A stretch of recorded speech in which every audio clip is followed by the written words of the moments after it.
A seguir, IIGD Irajá. Sabe qual foi o erro do homem, o erro de Adão? Foi desprezar a palavra de Deus. Deus falou com ele, mas ele não atendeu.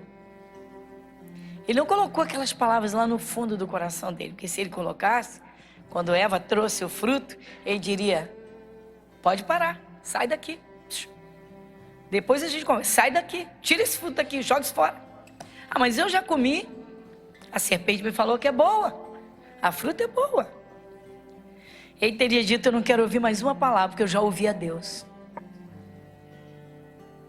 Viu, irmãos? Só isso já... Pois é. Então não é por acaso que dentro das igrejas estão pessoas que nunca se curam, que nunca ficam livres do medo. E esse é o nosso assunto hoje. Por quê? Nós sabemos, irmãos, que o Senhor Deus exige santidade dos seus filhos em tudo. Sede santos porque eu sou santo. Base. Não quer sofrer dano? Então anda com Jesus, porque Ele está num lugar muito alto. E Ele diz, e Ele garante, e ali haverá um alto caminho, que se chamará o caminho santo. O imundo não passará por ele, é muito alto. Chamará o caminho santo.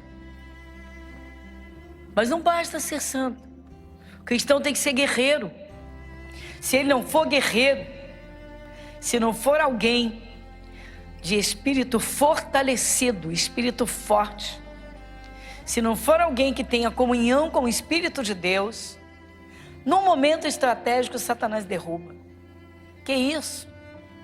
Sim. Derrubou muitos reis de Israel.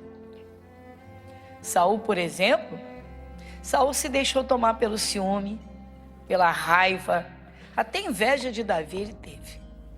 Entende-se isso claramente no contexto da história. E houve um rei, dentre os muitos também que foram bons, que fizeram o que agradava a Deus, mas nem por isso deixaram de ter o seu território ameaçado ou invadido pelos inimigos. Um dos melhores reis que Israel teve foi Ezequias. Sim. Apesar de o pai de Ezequias, a Bíblia fala que Ezequias é filho de Davi, porque é um sentido de ancestralidade. Ou seja, Davi foi o rei que mais agradou a Deus. Então os que agradaram a Deus, não é? Os reis herdaram o trono de Davi. Davi foi o segundo rei. Saul não agradou a Deus. Então todos os outros que seguiram, eles vêm da árvore genealógica de Davi. Então por isso a Bíblia fala constantemente, filho de Davi. Até a Jesus Cristo foi atribuído, Jesus, filho de Davi. Mas o que eu estou falando sobre Ezequias? Ezequias foi um moço maravilhoso, e apesar de ter sido filho de... O seu pai foi o rei, né? Obviamente que o antecedeu, o trono era sucessório, mas o pai de Ezequias foi terrível. Era um homem fanfarrão, foi um homem que fechou as portas da casa de Deus. O pai biológico, que era o rei, antes de Ezequias. A mãe de Ezequias era filha de um sacerdote. Certa vez, estudando a história de Ezequias, porque eu queria passar para a escola bíblica a importância quando um dos cônjuges serve a Deus com grande fidelidade e sabe conduzir os seus filhos, esse vai ser o espelho daquelas crianças. Porque muitos filhos crescem aprendendo o que não presta, porque contemplam em um ou no outro. E nós sabemos que as nossas atitudes falam mais alto que as nossas palavras. Então, normalmente, crianças absorvem muito as atitudes, né, daqueles que estão sobre elas. principalmente o pai ou a mãe, ou aquela pessoa que cria, não tenha dúvida nenhuma. Que muitas vezes as crianças têm até ações ou reações que espantam, que impressionam, e você diz, faz igualzinho o pai. Ou seja, a escola da vida. Mas o Ezequias não. O Ezequias, ele aprendeu da mãe, filha de um sacerdote. E Ezequias foi um dos melhores reis que Israel teve em termos de agradar a Deus. Mas nem por isso, ele teve depois uma queda, porque teve tantas vitórias. E lá na frente ele vai deixar o orgulho entrar no seu coração quando ele cai doente. Mas antes disso, Ezequias foi um moço muito bom, um moço maravilhoso. E quando ele assumiu o trono, ele estava com apenas 25 anos. E nós vamos contemplar por quê? Porque apesar de Ezequias ter sido um homem bom, Satanás não deixou ele em paz, não. O diabo perturba todo mundo se ele puder. E se ele puder destruir, ele destrói. Vamos contemplar 2 Crônicas, capítulo 29. Você já observa no título a importância desse rei para Israel. Olha só, o título diz: Ezequias manda purificar o templo. Você quer ler em voz alta comigo? Ezequias manda purificar o templo. Tá vendo? Então, o seu pai contaminou o templo. Fez coisas terríveis. Terríveis mesmo. Tem um ditado no mundo que diz que filho de peixe, peixinho é. Sim, pode ser nas características físicas, o DNA, né? Comprova, mas ninguém precisa seguir as atitudes daquele que anda no erro. Então, como disse anteriormente, a mãe de Ezequias era filha de um sacerdote, certamente uma mulher santa, correta, uma mulher sábia. E Ezequias foi ali conduzido nos caminhos do Senhor, obedecendo a Deus, com certeza de modo agradável. E chegou o seu momento de assumir o trono. Era sucessório, como sabemos. Morreu o pai, o filho assume o trono. Então está aqui. Versículo 1. Tinha Ezequias 25 anos de idade quando começou a reinar, e reinou 29 anos em Jerusalém. E era o seu nome, e era o nome de sua mãe Abia, filha de Zacarias. Amém, Jesus? Agora o versículo 2. Vamos juntos? E fez o que era reto aos olhos do Senhor, conforme tudo quanto fizera Davi, seu pai. Então ele não imitou o pai biológico, ele imitou Davi. Neto de sacerdote, sua mãe filha do sacerdote. Então ele fez o que era reto. Irmãos, as famílias estão... Às vezes a coisa fica difícil. A pessoa se converte, irmãos, e ela não busca entender bem a palavra, para que a sua vida seja realmente transformada. E a pessoa não basta frequentar a igreja, ela pode ir para a melhor igreja da face da terra. A palavra de Deus está sendo ministrada, pregada, mas a pessoa escuta ali aquele famoso sermão, vai para casa, fechou a Bíblia, só vai abrir no próximo culto, possivelmente no domingo seguinte, que é o que acontece a maioria das pessoas que se tornam religiosas. A pessoa não dá atenção, não remoe aquele culto, não anota o que Deus falou e ela sabe que Deus falou com ela, ou não prestou atenção, então não quer saber. E aí continuam os mesmos problemas, o mesmo comportamento, os mesmos problemas, a mesma falta de fé, os mesmos medos, as mesmas enfermidades, e entra ano, sai ano, pessoa religiosa. Isso é terrível, isso é terrível. Por quê? Porque a família não consegue contemplar a presença de Jesus naquela casa. Irmãos, um dos fatores que hoje está cerceando a liberdade de muita gente é o medo, ou são os medos. O diabo não vai respeitar uma pessoa porque ela é religiosa. Ele vai ser impedido de agir se ela for fervorosa. Se for uma pessoa atuante no campo espiritual. E a nossa vida é no campo espiritual. Um vírus não pede licença para entrar. Ele também não avisa que vai entrar. Ele simplesmente é oportunista. Uma bactéria. Às vezes as pessoas têm tanto medo de uma bala perdida e um vírus acaba com a vida da pessoa. E a Bíblia diz que se o Senhor não guardar a cidade, em vão vigia a sentinela. A pessoa tem oportunidade, nos cultos de ensinamentos, de aprender na palavra, a palavra de Deus e nela poder se posicionar. Para que nenhuma ação do diabo, nem de um jeito nem de outro, possa agir na sua vida. Porque eu não vejo o vírus, você não vê, mas Jesus vê. Eu não vejo a bactéria, o olho físico, você não vê, mas Jesus vê. Eu não sei quem no local de trabalho está com inveja de mim, eu não contemplei isso, não percebi. As coisas começam a desandar, mas Jesus vê e Ele alerta.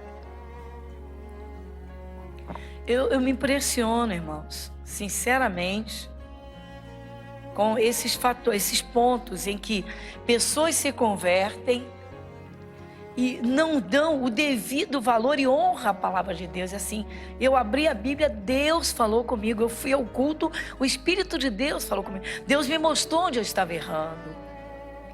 Deus me mostrou onde eu estava falhando. Deus me ensinou como eu devo fazer. A gente não ouve essas expressões. Você ouve dos religiosos, já fui ao culto, glória a Deus.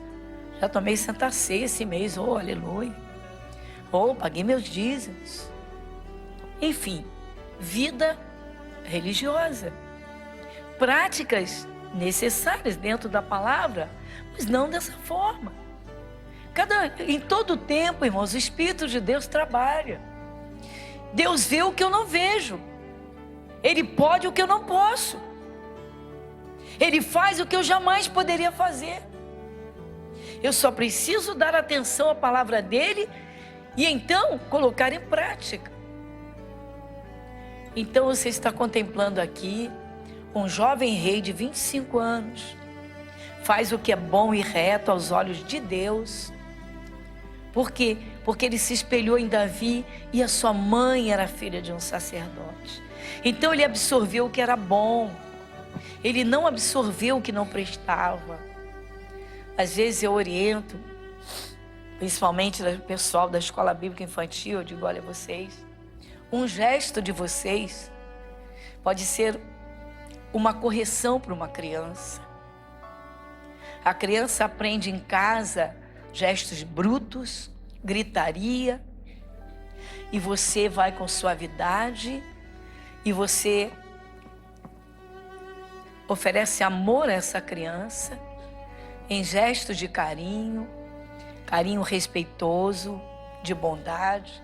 E a criança começa a entender o que é ser bom, o que é ser amado. Às vezes a criança não tem amor em casa. Eu recebi uma menina de 7 anos, há muitos anos atrás, ela tinha 7 anos de idade, ela tinha sido violentada pelo padrasto. E pasmem, a mãe soube. E não se separou do homem. Até então, isso foi terrível. Terrível. A menina tinha medo de todo mundo. Parecia um bicho. Se tentasse tocar nela, ela chutava, ela berrava. E aí, com muita sabedoria, o nosso pessoal conseguiu descobrir o porquê. E aí?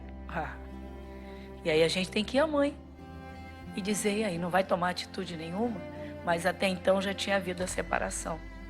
Mas durou anos. Então a criança era agressiva, cheia de ódio, ela tinha uma razão muito violenta. Ela não sabia o que era um amor puro. Não sabia o que era um beijo de santidade.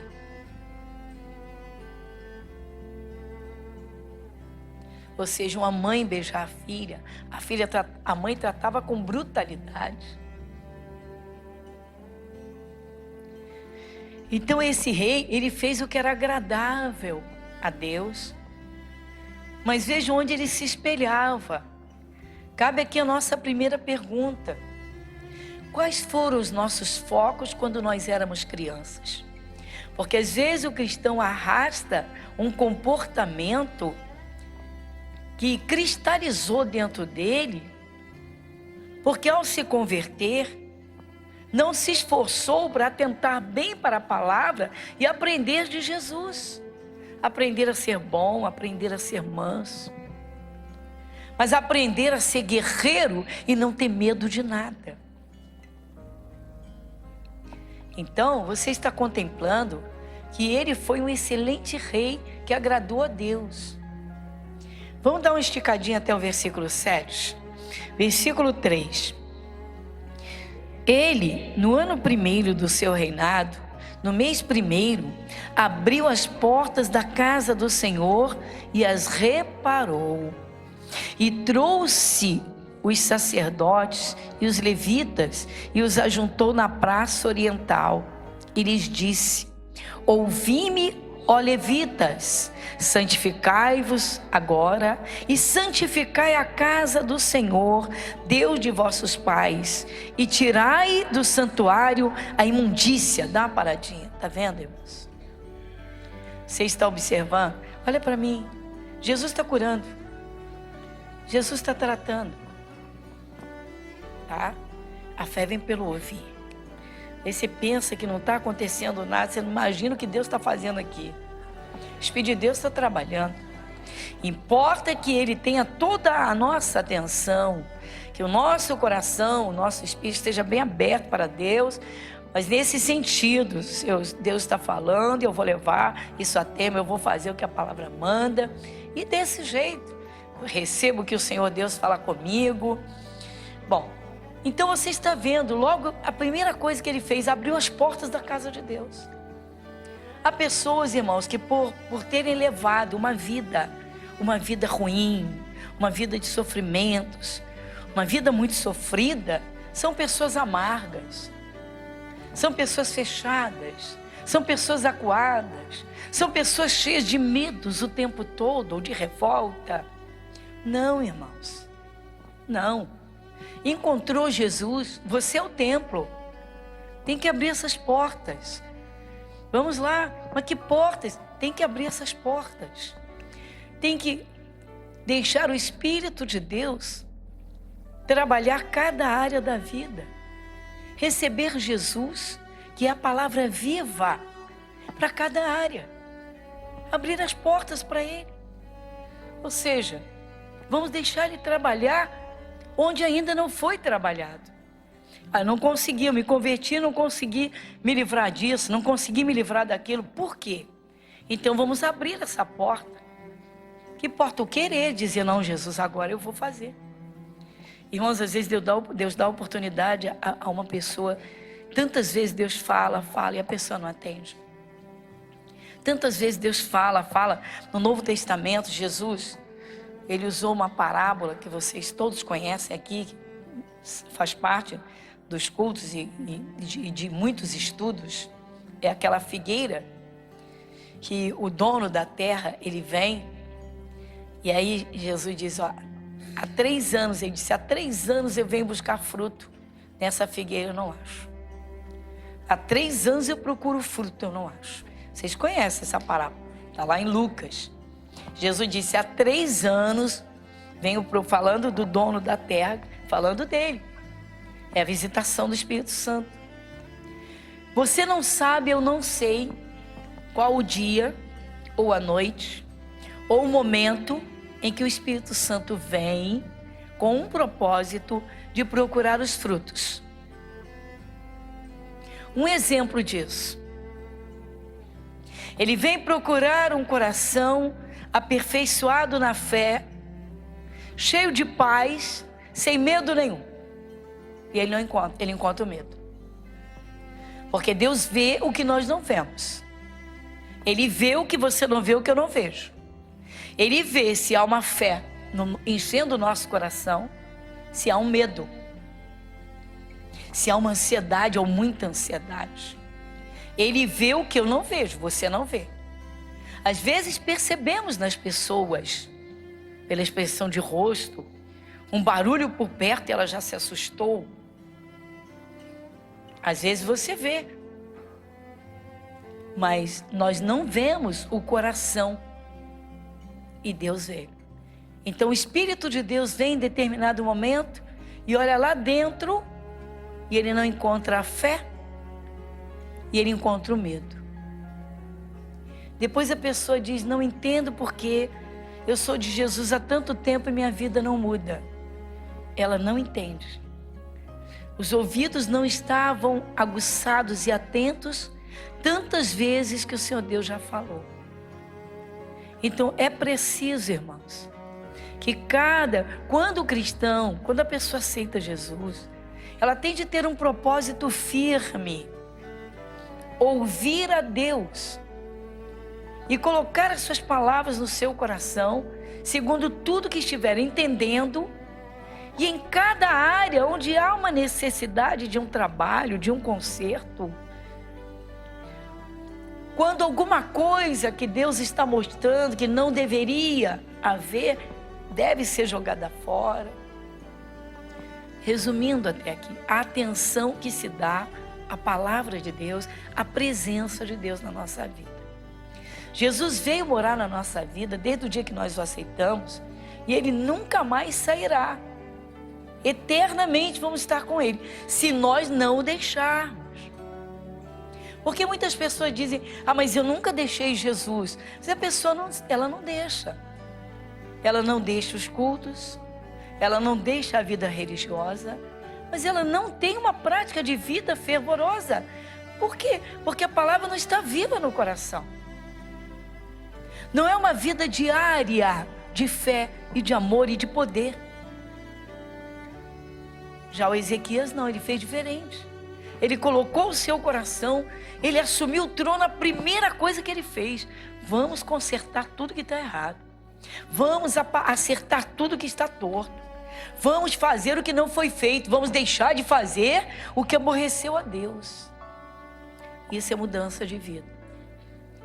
Às vezes a gente escuta pessoas dizerem assim, poxa, me converti, minha vida não mudou nada. Aí um pouquinho do entendimento você tem vontade de dizer o que você fez ou está fazendo para que Deus possa trabalhar na tua vida. Porque a mudança começa dentro de você. As pessoas querem logo, quero minha casa, quero uma fazendinha, eu quero meu carro zero, mas ela não quer mudar o que está dentro dela. Ela não abre portas para Jesus. Tem um eu violento dentro da sua natureza terrena. Então Ezequias fez coisas maravilhosas que agradaram tremendamente a Deus. Igreja Internacional da Graça de Deus, Avenida Monsenhor Félix, 1120, Irajá.